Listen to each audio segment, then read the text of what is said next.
this on? Thank you so much, everyone, for joining us today. It's an honor to be here. I know you all could be on the beach. It's a beautiful afternoon.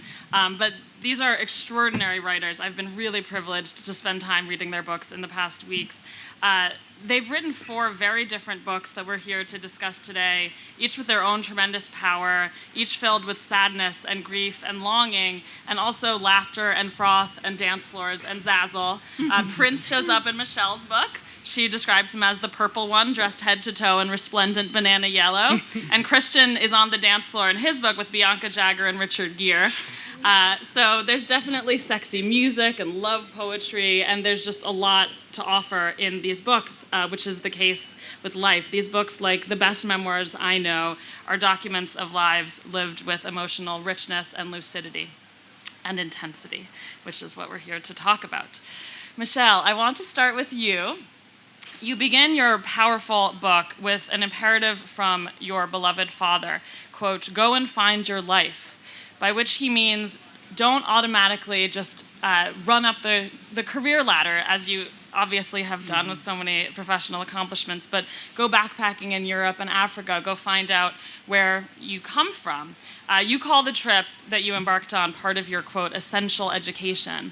And I really liked this phrase and thought it would be a good sort of jumping off point. It seems that each of your books is about this, your essential education, the process and experience of learning what defines you, what your story is, what it is that you have to bring to the readers here. Not everyone here has read your books, although I hope that you all will. And I hope that we can start by each of you telling us how your essential education came about. Well, my essential education was something handed down from my father that he had handed down to my cousin, who followed in his footsteps as a physician. And I presume he wanted me to follow in his footsteps as well. But, my dad in the 1950s, between medical school and, between undergrad and medical school, took his earnings from working in the cafeteria at Howard University and went abroad to Europe at a time when I think it was a moment of self-discovery. An African-American man who grew up in segregated East St. Louis, and just the world who had opened up to him in a way that I don't think, many African-Americans outside of veterans at the time had experienced. And he wanted me to have an experience of being away from, almost like an out of body, out of, what is known, out of a comfort zone for me. And I've always been an oddity. I've always felt as though I didn't fit in. And I presume he sensed that. And so when you're a global citizen in that way, I think it not only opened me to discovery, questioning of who I was. I had, lived in Kenya and Tanzania the year before in school. But it was just another mining of me being defiantly deliberate about excavating Michelle Miller in my own essential way. Did that answer the question? Absolutely. I feel now, knowing your father to the extent that I do as a reader, I should tell everyone, Dr. Ross Miller, an extraordinary Black trauma surgeon, was the first doctor who attended to Robert F. Kennedy upon his assassination, but the Secret Service seemed not to believe that this doctor could in fact be a doctor due to his race, and so he had to prove who he was before examining Mr. Kennedy. Why don't we go down this panel? Your turn. Essential education. Really, the question is that teasing out what your book is about and how it is that you realized, how you sort of found the fulcrum of your story. Right. So, in September of 2017, I found myself on the New York Times bestseller list with quite a few awards. Publishers, no, don't clap. My fault. Wait till you get to the end. And if you want to clap, then you can. a lot of publishers vying, people asking me to speak, and like things were going well professionally, but I couldn't sleep. And I found myself to be very unhappy. And what I realized is that I had not processed anything that was happening in my personal life. My mother passed away on September 1st, 2017. My 23-year marriage to my best friend began to unravel. And my oldest daughter and I had this huge argument that we are still trying to recover from. And I didn't know how to handle any of that. But I knew how to write. And so when I think about my essential education and how I decided to write this book, it goes back to my parents are from Norfolk County, Virginia, Chesapeake, Virginia, Tidewater. And they went to Norfolk State University. They got graduate scholarships to attend Teachers College, Columbia University. My grandmother went there. There's a lot of Columbia in these books throughout. I was born in '68, and I lived on 112th and Morningside. And so as a 3-year-old, I went to, my parents had me going to a school in a church called Riverside that John D. Rockefeller had built. Mm-hmm. So I'm going to this school. I'm 3 years old. I'm loving it, having a good time. My dad takes me in the morning. My mom picks me up. My parents were studying children's literature, early childhood education with emphasis on children's literature. So books were everywhere in my house. My mother read to me Lucille Clifton's Everett Anderson series, Nikki Giovanni's Spin a Soft Black Song. My favorite book that she read to me as a 3-year-old was called Fox in Socks. Fox, socks, knocks, box. Fox in socks, socks in box. I read it all the time, memorized it. So one particular day at Riverside, my mom's gonna come pick me up, so I wanna impress her by building a house out of wooden blocks. And it's gonna be my castle for my mother. Before she walks through the door, a 3-year-old friend of mine kicks over the blocks. I walk up to him with the only weapons I have, and I scream at the top of my lungs. Those were my blocks that you flipped. Lest you want a quick payback, better fix my quick block stack. At which point, he began to cry.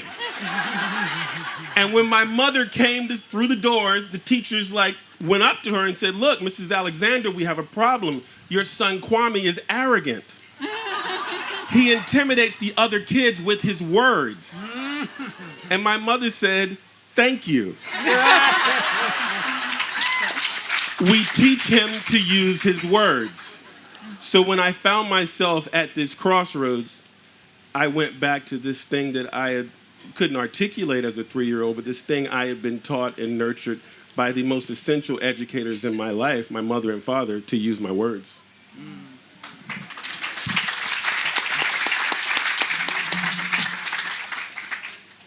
I guess it's sort of a truism, but I'm going to say it anyway. My education continues, I feel like. But you asked about essential education, and I think that started with self-acceptance, which, growing up as someone who, when you know you're queer from the age of 5, that's a big hurdle. It's something you've got to navigate, and especially when I was coming up in the 1970s, that was not a time when that was something you talked about or that was accepted. It's not like today when, at least in some parts of the world, some parts of the country, you can actually, do that. You see it in the world. It wasn't like that back then. So that's how my essential education started, with that journey to self-acceptance. And then actually turned very similar to your experience, Michelle, where travel sort of opened up the world to me and made me see it through new eyes. Because I think as African Americans, we grow up steeped in this culture, which is just loaded with so many biases that we don't even necessarily consciously recognize. And to suddenly be removed from that context and see the world in a different lens, in a different context, it flips the script. Suddenly you're like, wait a minute, this is how the world can be? And so you can move forward now with a new understanding. I will go to my beloved Star Trek, because I'm a nerd, and just give one example of that, which I put in the book, which is that, I watched the original Star Trek with Captain Kirk and Mr. Spock traveling to all these different planets and all of that, and it was a very progressive show. As we all know, it had Lieutenant Uhura, a black woman, as an officer. It had an Asian guy at the helm. It was, inclusive and embracing, and every single planet they go to, everybody they meet is white. And that never... And green. And, well, occasionally green or blue, yes. And that never occurred to me in all those years watching that show as a kid, that this idea that white is the default is somehow not correct. That there are other ways of being in the world, and it's not that we are just as much as anybody else. So travel really started that part of the education for me, and I think the education, maybe even the essential education, continues. So I grew up in a little town in Oregon. I mean, people always say, oh, like Portland area? No, like 5 hours from Portland, truly in the middle of nowhere. And I grew up an adoptee, so I'm Korean and did not know my birth family at all, but my adoptive family is white. And I was the only Korean person I knew until I went to college.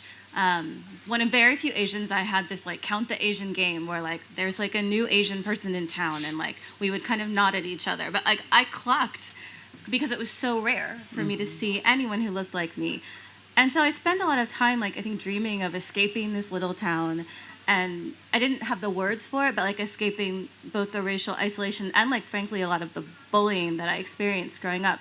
And at the same time, at the foundation of my life were these very loving, trusting parents who just, instead of trying to hold on to me or control me, expected me to go out into the world and see what else was out there. And, my first book was actually about my search for my birth family and what I discovered. And A Living Remedy is much more of it's a grief narrative, yes, because I lost my adoptive parents within 2 years of each other.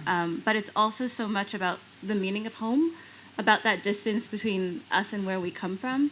I think my essential education in so many ways was trained on trying to figure out who I was as a Korean person, as an Asian American, growing up without examples and without that connection to my culture, and wanting to go out into the world and find my roots if I could. But I spent so much time, I think many people do, thinking about escape, thinking about what else was out there. I realized I got to my 30s, I'm a mother myself, my father's health is failing, and though I didn't know it yet, my mother was going to develop cancer. And all of a sudden, this distance between me and home, between me and this place and the people that formed me, I realized there's so much I haven't done ever to reconcile that distance. I think the book is very much about leave-taking and what we find and the lives we make for ourselves. And it's also about reconciling that gap between us and home, between what we want to be able to do for our families when they're struggling, given all the structural failings and the systems that we know aren't really set up to serve all of us. My father passed away very young. His death was sped by a lack of access to healthcare for many, many years. And by the time he was finally diagnosed at a community health clinic, it was almost too late to save him.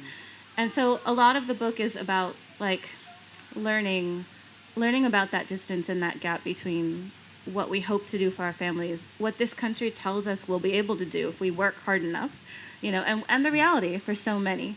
And for me, there was really no facing grief and everything it was going to teach me without also facing kind of how and why we lost my father when we did. My mother died in the early weeks of the COVID pandemic, so that was a separate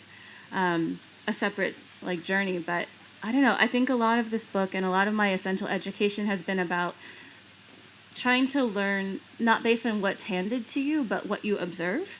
I've always been a really watchful person. I think some of that is from being the only Korean I knew in a very white town. But I wanted this book to sort of give voice to some of those complications and the connections that make us who we are, and sort of make what's often invisible more visible. I think the work of reckoning with who we are and where we come from is lifelong, and it doesn't end either when you leave home or when you face a loss like I did. So, thank you.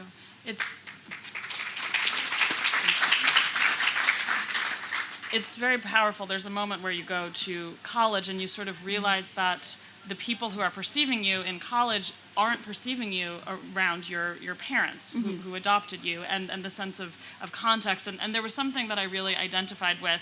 I think in childhood, we all feel that we are defined by others around us, and we notice the ways in which they are perceiving us. And that's something I really see in all of your discussions of race, especially in childhood, and sexuality as well. And that's something that feels very universal. It's kind of the Bildungsroman trope in a literary sense, but really finding the tools to define yourself and not be defined by others. And I think that's something all of us can identify with. What you're touching on, Nicole, is to me the really righteous, infuriating political valence of your book. And I think I would love to talk, just because of what you just very movingly said about that political vector. Michelle, you were the First Lady of New Orleans. That's a kind of electoral politics that most of us do not have experience in. But you write about your father's civil rights activism and what it ignited in your mother, whom you never knew, and how the woman you call Laura became more proud of her Mexican American identity, and Kwame, how your parents, your father, a pastor and Black liberation theologian, also marched. Nicole, to me, your book was perhaps the most explicitly political. The way you speak about class and money is really shot through with a profound sense of justice. And I wanted to read this aloud. You write about grieving under capitalism for the years with your father that were lost because he could not afford basic health care. The United States, you write, is a country that first abandons and then condemns people without money who have the temerity to get sick, accusing them of their own deaths. It is still hard for me not to think of my father's death as a kind of negligent homicide, facilitated and sped by the state's failure to fulfill its most basic responsibilities to him and others like him. You obviously feel radicalized by what happened, and that's something I saw in common with you, Christian. You became very, very famous overnight, the subject of a New York Times news alert, because of an instant in your life. I was profoundly moved by the way you wrote about being a Black man in America, and the way you, I can see your sense of responsibility as someone who is queer and as someone who is African American in writing about people who have had worse luck than you. And I think your sense of, I don't want to say gratitude, but common sense in terms of the fortune that you were, thank God, not hurt. The way you introduce your passage on Amadou Diallo, not with what happened to him, which we all know so well, but with him saying, him calling his mother and saying, "Mom, I'm going to college." I just want to jump in. Do people know who Amadou Diallo was? Okay, good. Just making sure. Thank you. Oh, sorry. No, okay, a lot of people don't. Amadou Diallo was an African immigrant who, in the Bronx, sitting on his own doorstep, minding his own business, guilty of no crime, 4 plainclothes cops came up to him and shot him dead in a hail of 41 bullets. And that led to a series of protests before there was sort of Black Lives Matter, before there was Black Lives Matter. And Christian, at which you were arrested for, taking part in protest. I think, as an extremely intelligent, gifted, Harvard graduate, I just found it very, very moving in your book, the way you clearly compare yourself and connect yourself with this suffering. Race is a huge theme in all of your books, and I'm aware of my own race and want to open up a conversation about the way race and sexuality have shaped your own work. There's a moment, I don't want to make this too self-referential, but there's a moment, Christian, in your book, and a very moving chapter about your father, in which someone mentions Martha's Vineyard, and you say, I've never been to Martha's Vineyard. So I kind of want to say, here you are. What are your impressions of the birds and the people? Well, I'm still learning. I've only been here for a few hours, but one of the reasons why I wanted to come to Martha's Vineyard is because it is such, in my imagination anyway, a unique place, because you think of, let's face it, expensive resort communities, and you don't necessarily think of them as having large black populations. Well, Martha's Vineyard does and has for a long time. So that makes it a really interesting place for me to come to visit, and I hope to see more of it. Yeah, and how did all of you consider the sort of political responsibility of your books, coming from backgrounds where there was this real political activism for some of you, and some of you, are activists yourself? I read your books as very political.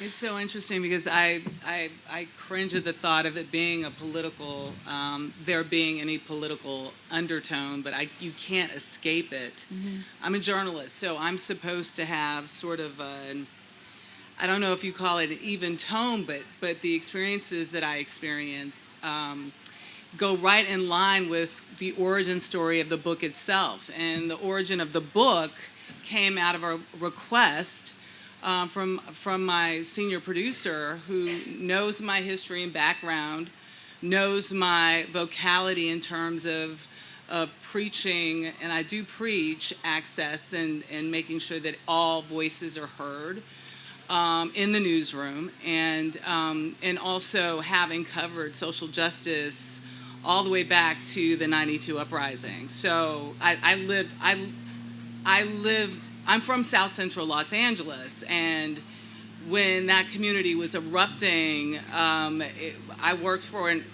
really interesting 24-hour news channel in Orange County, California, and I called them and said, please send a crew up here, and they said, no, keep your head down. We got it covered from the LA stations, and this was a station that spent thousands of dollars, tens of thousands of dollars, sending a crew and a reporter all the way over to the Persian Gulf because they wanted to get firsthand knowledge. And I just thought it was a complete blind's eye to what, I have this incredible bird's eye view and lens. But back to the folks at CBS who saw me. And I pulled out my phone when he said, we want your perspective on what this Black Lives Matter moment is in the wake 5 days after George Floyd. And I literally just stream of consciousness into my phone. There was a 5-minute script, verbate, that I sent to my producer. In the middle of it, I said, just without thinking, I turned the lens on myself and I said, racism has affected me my entire life. Born into the unrest of the 1960s, I am the product of a union between a black surgeon and a Hispanic woman who to this day does not acknowledge my existence. And my producer, when she got it, she said, are you sure you want to say this? And I don't know, sometimes you ever feel as though someone is just pushing you out. It happened with the piece I did on my father because I documented it through a CBS News archival footage interview of my dad at the Ambassador Hotel that night in '68. I did it once again with my mother-in-law. Whenever I turn the lens, to me, there's something that resonates with the audience. I don't do it a lot, but I did. And immediately Gayle King had a reaction to it because I think people see me and they presume things about me. Because I've had such a varied, when you read the book, my life is growing up in South Central, but spending the weekends in Beverly Hills with my auntie Diane, who at the time, Diana Ross's sister was married to my cousin, who was about 20 years older than me. And their son was my age. So I was going over to Tracy and Rhonda and Chutney to their birthday party. So imagine the conversation going back to the school in South Central. What did you do this weekend? No one believed me. But that varied experience is what I think captures the imagination of readers. And in case we don't get to everyone, I just want to say this one thing. I wrote this book because I knew that there were other people like me, other people whose origin stories were as strained as mine. And also because I am a child that was referred to at one point in time as a child out of wedlock, love child, bastard. And I just want folks to understand that those words hurt. Mm-hmm. I want folks to understand that my origin story I had nothing to do with. It is the story of so many people like myself from communities of color, but everybody has a secret like mine in their family tree. Everyone can pull a thread and somebody falls out, onto the carpet. But it's really essential that we don't define people by their origins, because you can create whoever you want to be outside. You belong here because you are here. Mm-hmm. And thank you.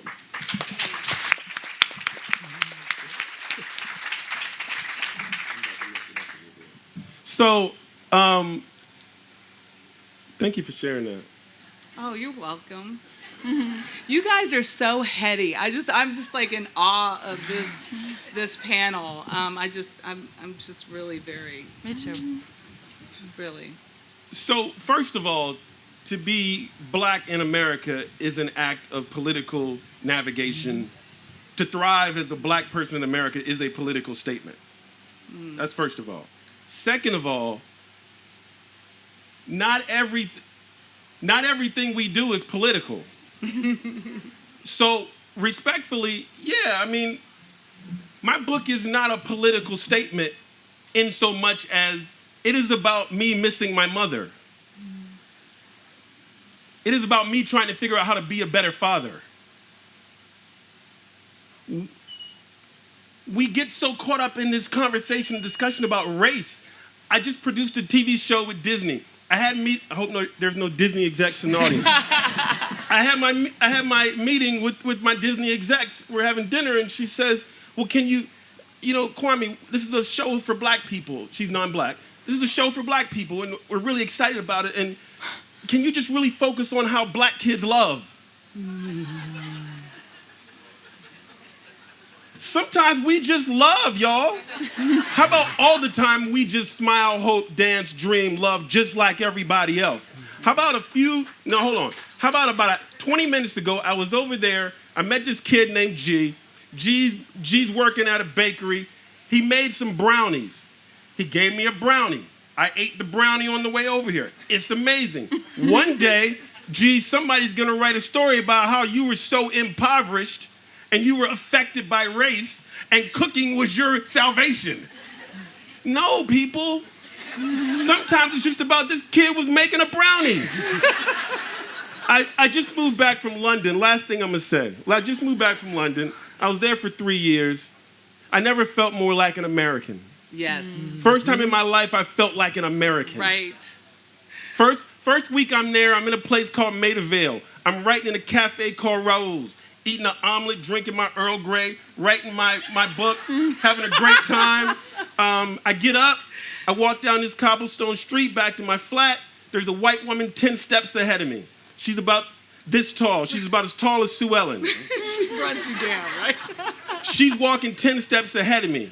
I'm 6'4". I'm a black man. Right. There are certain things that I begin to feel. There are certain things that I'm projecting that I know she's feeling. Black man in an elevator with the white woman. Black man in a park with the white woman. What are those words, y'all? What is it? Discomfort. Discomfort? Fear? Those are real things. So I'm sweating. I am sweating. I am feeling scared for her.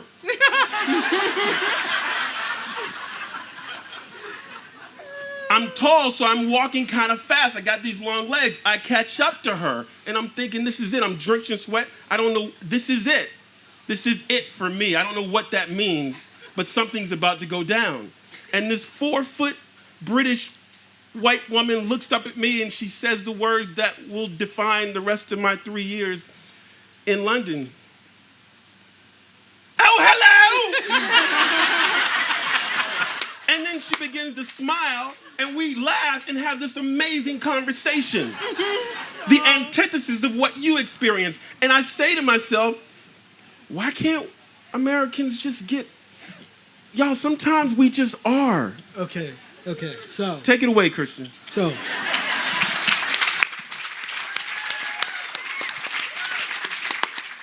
I wrote about this in the book. I'm in Australia. I'm in the outback. And I'm walking around looking at the stars because there's no lights, there's no town around, and there's no humidity in the atmosphere. So it's like someone took the stars and just brought them down here. And because I'm walking around, there's no street lamps and nothing. And suddenly I realize I have no idea where I am. It's before the era of cell phones, so I can't Google map myself out of this. I can't call anybody. And I am lost in a foreign country in the middle of the Australian outback with no idea where I am. Suddenly I see this little light far away in the distance, and it's this trailer. And I go walking up to this trailer, and I'm like, someone's in that trailer, someone's there. And I see this white woman alone walk out of this trailer in the middle of nowhere and start locking up to get into her truck and go home. And the only thing I can do is approach her, this large black man, and ask her for directions. And I'm like, she's gonna pull out the handgun all these Australians carry and drop me right there. I'm like, but I have no choice. So I go walking up to her and I'm like trying to make myself as meek as possible. I'm like, excuse me, ma'am, I'm totally lost. Do you know how I get back to town? And I'm looking for the terror and the fear in her eyes. And she goes, you go this way and you go that way, and just hop in my truck and I'll drive you. And I'm like, wait, what? Because I'm like, history of black men never riding in cars with strange white women. And she puts me in the car and she's like, oh, where are you from? I'm like, oh, I'm from New York, and I got totally lost because I was looking at the stars. And she's like, my husband runs the observatory up the hill. I'll take you back to my house. You can meet my teenage daughter, and we can hang out till he gets home. And I'm like, no. Takes me back to her house. Her teenage daughter's there pouncing around in her Aussie shorts, and I'm like, I'm not here. The husband comes in, big Australian dude. Hi, mate. Yeah, I just closed the observatory, but come on, I'll take you up there and I'll open it up for you and we'll take another look.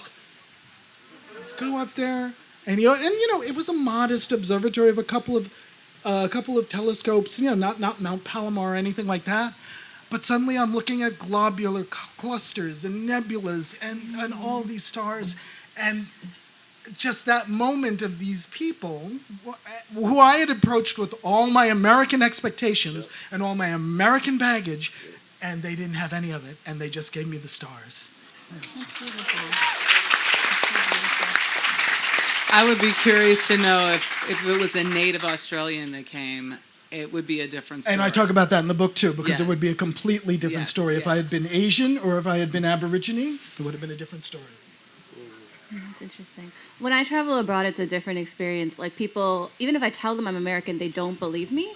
Or they're like, no, but like, where are your people really from? And then I'm like, why am I getting this in Europe? Like, this doesn't make any sense. But I was taken to task once at a gelateria in Rome for not speaking my native language fluently, meaning Korean. I had to explain to this stranger that I'm adopted, and it was just like a whole thing. So like, encountering those expectations abroad, it's like trying to convince people I am American is usually the challenge. But I love like your stories. I don't know if we've drifted too far from your question, but I'll take a stab at just the political aspect of the book, because I don't know, I think about Memoir, I tend to think about it in sort of these high-minded terms where it's a place where hopefully readers can also meet themselves, right? Like, I think a lot of us write it, like, in part, Michelle, what you were saying about how whenever you turn the lens to yourself, like, that resonates. It's because that specificity, like the specificity the genre allows, that becomes like the most universal thing of all. Like, that's what people attach to, relate to. It makes them think of their own experiences, not because they're the same as yours, but because like they recognize that grain of truth, like that experience. So, I mean, I love that. I wasn't thinking of A Living Remedy as super political so much as like about facts of what it means to live in this country, to get sick in this country, to be trying to take care of elders. We obviously have an elder care crisis in this country. And in the end, there was kind of no facing my grief for my parents without like also confronting these systems that had failed them as they fail so many others. And I just remember this crystallizing moment after my father had died. You know, a friend told me it was such a common American death. Like, how many people here in this country die for the same reason every day? In his case, like, largely untreated diabetes and kidney disease that just kind of ballooned out of control.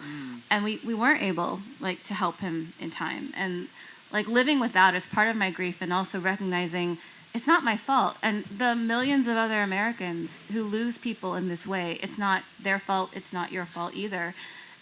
Like, it was just an important reality, I think, for me to face. But I didn't view it as an essentially political act writing it. It's not a polemical book. It just, I think the facts themselves can be quite damning, and you don't necessarily need to, like, preach about it. I think people know, you know, what it is to live here and what it is to be left behind here. Yeah, as a journalist, I'm just really curious, because facts are facts, and you know, it's like we're always caught in this moment of not, quote unquote, taking sides.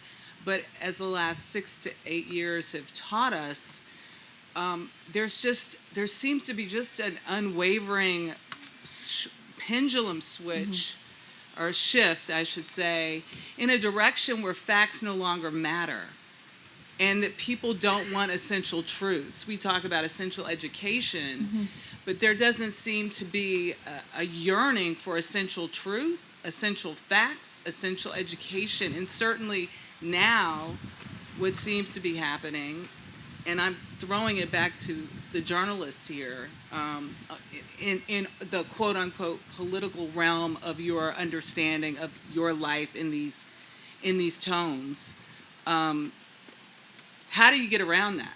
I mean, how do you weave through it, and how do you, I mean, how do we clear it, I guess, is really my question.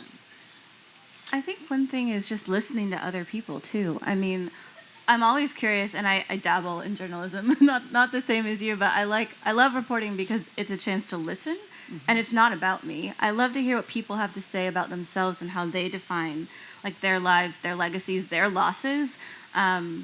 If you talk with people, you hear what's important to them, and if you reading your books, I mean, you can tell what's important to each of you. I think we need so much more than storytelling, but, like, one of the great virtues, I think, of this genre that we write in is just the opportunity to listen, to hear other voices, and to hear what's most important, like letting people define themselves for themselves and not what's put on you, like, because you're politicized or racialized in a certain way here.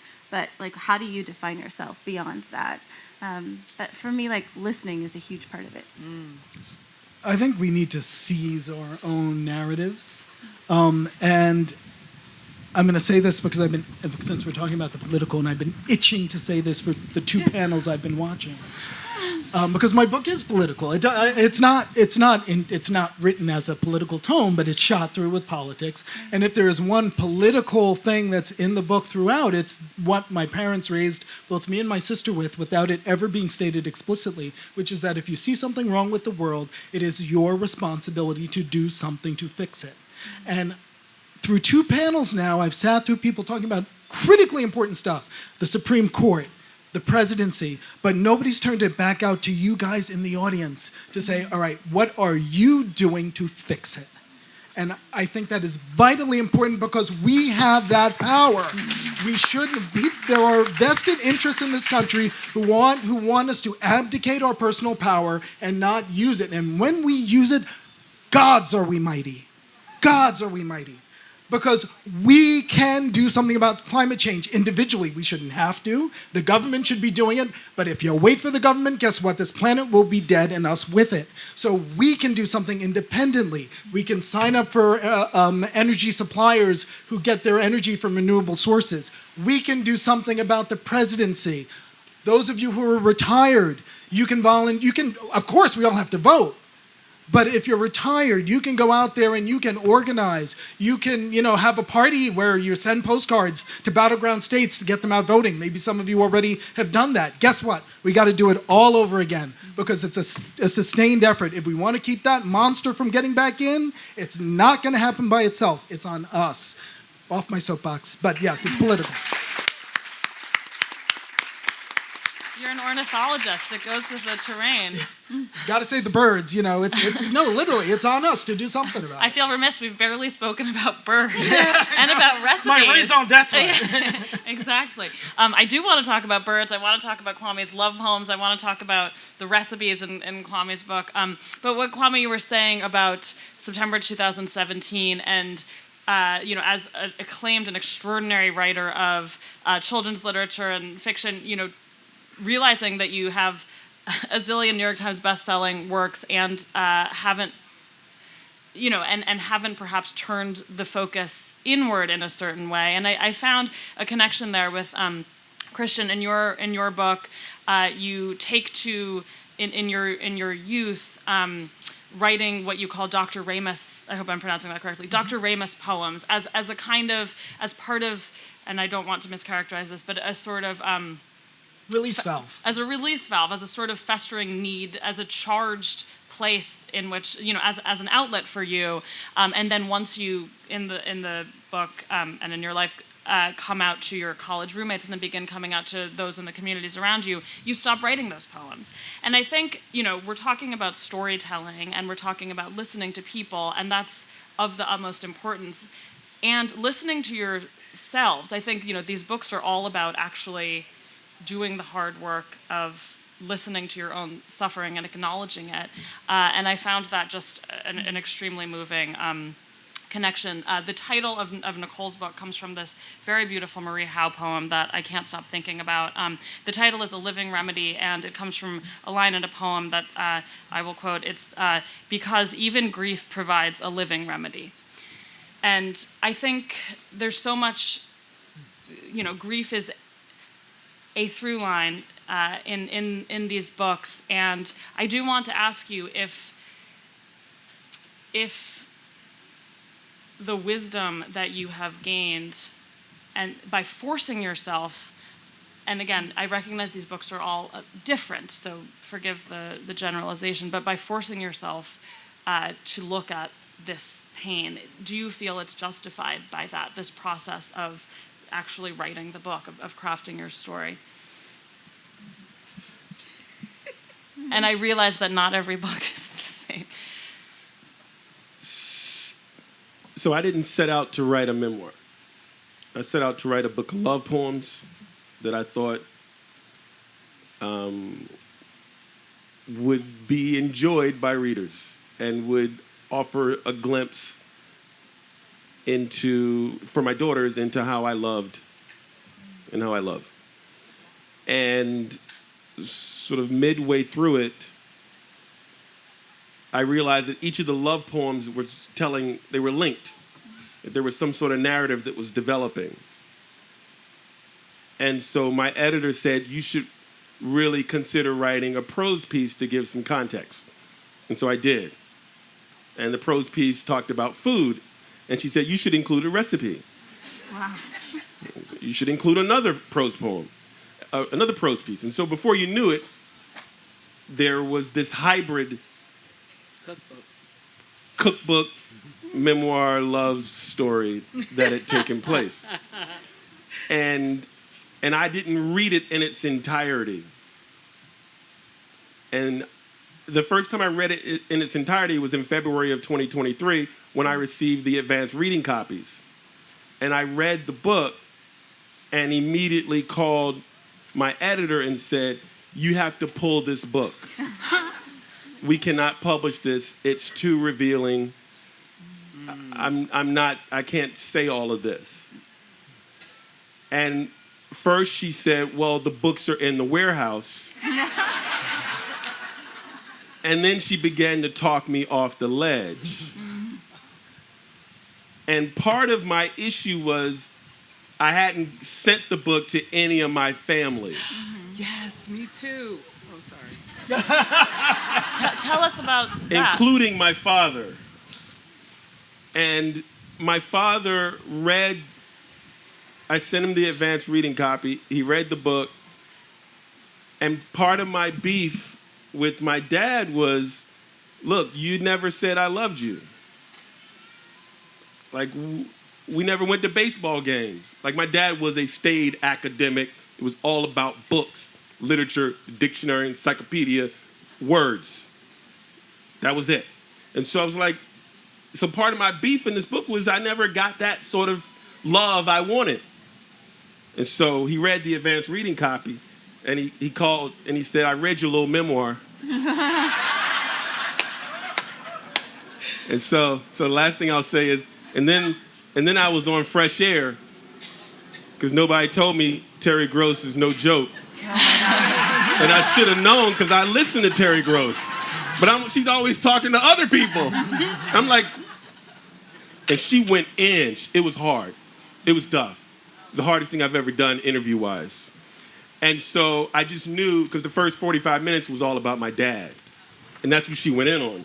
So I just knew my dad was going to have an issue. It was going to be a problem. And I really hoped that this book would become a portal. After I wrote it, I hoped it would become a portal to me having better, more authentic, vulnerable, real relationships with the people I love and the people who love me. The night after Terry Gross's interview, I get a text from my dad, 11 p.m. at night. And my dad says, Kwame, my mother and father never said I love you to me. He said, I knew they loved me because when I was in the Air Force in South Dakota, 2,500 miles away, my mother wrote me every week. He said, my father never wrote me, but I knew my father loved me because he bought the stamps and the envelopes for my mother. He said, when you get to what the old folks call the by and by, you'll understand how you were loved. And then he had about 17 emojis. My father and I, our relationship has gotten significantly more authentic and vulnerable. So there was a tremendous reward in me having written this memoir.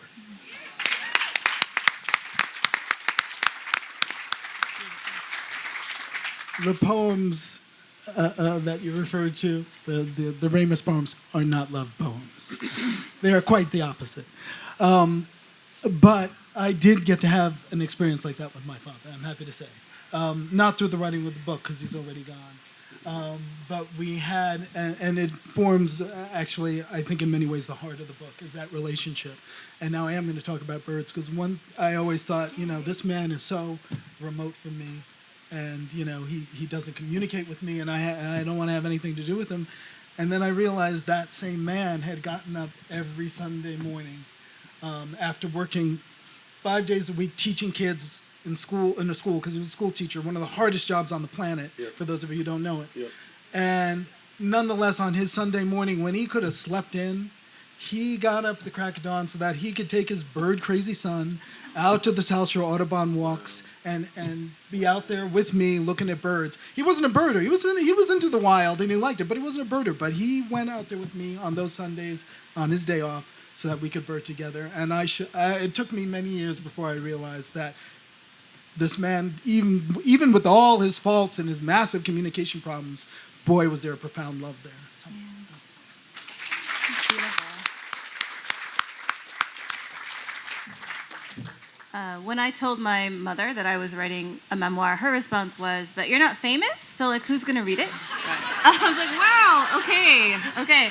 And I remember being I don't know if y'all will be able to relate to this, and we do not all have to talk about it, but I was curious about parental responses, because the scariest part as a memoirist is showing it to family. And in my case, I had to show it to my adoptive family and then my birth family. And it was a lot. There are definitely things my rule is no surprises. I'm I don't want you to find something in a book that we've never talked about.